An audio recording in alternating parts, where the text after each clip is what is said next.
Albishir TV. Tashar sahihin labarai na gaskiya.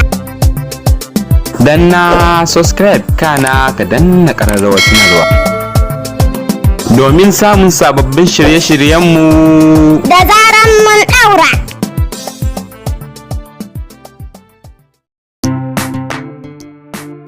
Sheikh Malam Aminu Ibrahim Daurawa ya yi bayani kamar haka. Yasa yanzu waɗanda suke karuwancin sai a ba su jari a ce kawai abin da zaki kama kanti. Shi wannan abin zaka ga ai ba shi yake bada kuɗin da ake siyan motoci da iphone16 da kaza. Wannan kantin kai ku kanti nawa gare ku? Wani irin mu'ujiza ce na kantin?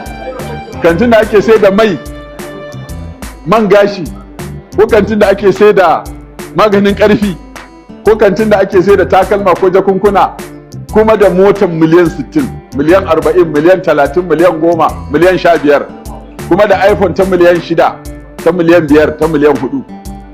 Haka ne wai sai mu bubuɗe kantinan. Da ma kai ka san wannan kantin mafaka ce. Ba yadda za ka kuma ka zo ka kama mutum yana sana'a. An fito da wasu code na in ana iskancin da wani code ake wanda code din ma ba za ka gane ba, sai in na ciki ne yake son ya taimake ka ya gaya maka me yake ciki. Kamar yanzu wannan wata ce kawai ta ji wa'azi sai ta ce bari in nuna muku wani abin da ba ku sani. Dan Allah ina muka sa kanmu. To yanzu wannan ma hatsarin wannan hotunan da aka tura yanzu dole sai dai mu boye su mu ma. Shahararren malamin Malam Aminu Daurawa ya yi bayani ne kamar haka, inda ya ga an daki da bawa mata mota da waya, inda ake ba su manya-manyan motoci GLK da kuma iphone16, inda kafin a fara bawa Rahama Sa'idu mota GLK da iphone16,